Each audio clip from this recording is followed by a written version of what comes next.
পটল করবো, দই আর পোস্ত দিয়ে পটলটা করবো। তার সাথে এই যে আলু দেবো, পটলটা অল্প আছে বলে একটু আলু মেশালাম। এবার কড়াই তেল গরম হয়ে গেছে, কালো জিরে শুকনো লঙ্কা পোড়া দিয়ে দিয়েছি। এবার এই তেল গরম হয়ে গেছে দেখে এই দেখুন কালো জিরে আর শুকনো লঙ্কা ভাজা ভাজা হয়ে গেছে।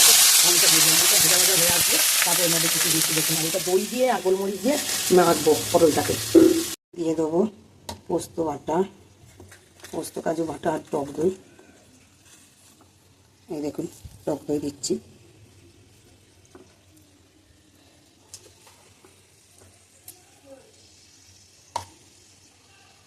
দিয়ে দেবো এর মধ্যে গোলমরিচ গুঁড়ো পরিমাণ মতন, আর দিয়ে দেবো এবার এটাকে মাখবো।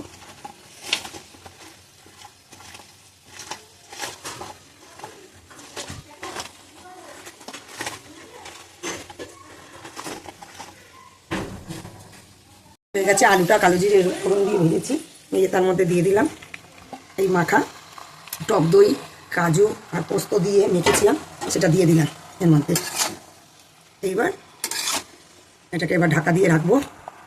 সবই দেওয়া আছে, নুন গোলমরিচের গুঁড়ো কাঁচা লঙ্কা সব পেস্ট করে দিয়েছি, দিয়ে এর মধ্যে করেছি। এইবার এটাকে বসিয়ে দেবো, ঢাকা দিয়ে দেবো। এবার আস্তে আস্তে সিমে হয়ে যাবে। ঢাকা একটু নেড়ে দিচ্ছি।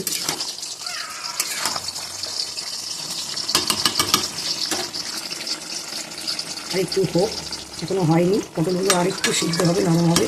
আর এর মধ্যে স্বাদ মতন চিনি দেবো, দেওয়ার পর তাহলে স্বাদটা ব্যালেন্স আসবে, নাহলে ভালো স্বাদ হবে না, টক দই দেওয়া আছে বলে।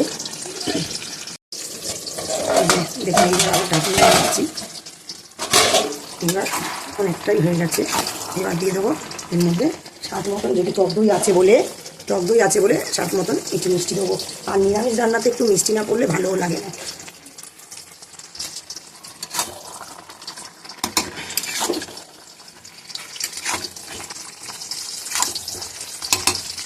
আপনারা কে কোথা থেকে দেখছেন তারা আমাকে কমেন্ট করে জানাবেন যে এটা কেমন লাগলো, এই রান্নাটা কেমন লাগলো। যদি না ভালো লাগে তাতেও কমেন্ট করবেন, যদি ভালো লাগে তাতেও কমেন্ট করবেন। আর আপনারা আমি এইভাবে রান্না করলাম, আপনারা একবার ট্রাই করে দেখুন।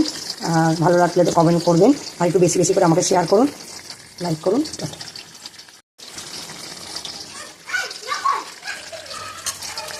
খেয়ে দেখুন, হেভি রান্না, হেভি দারুণ লাগবে নিরামিষ। এইভাবে একবার করে ট্রাই করে দেখুন, ভালো লাগবে। অসাধারণ পটল দিয়ে দই দিয়ে কাজু আর পোস্ত দিয়ে খুব অসাধারণ লেগেছে। আপনারা একবার ট্রাই করে দেখুন, তারপর আপনারা কমেন্ট করে জানাবেন যে এটা কত ভালো লেগেছে। আজকে এই পর্যন্ত।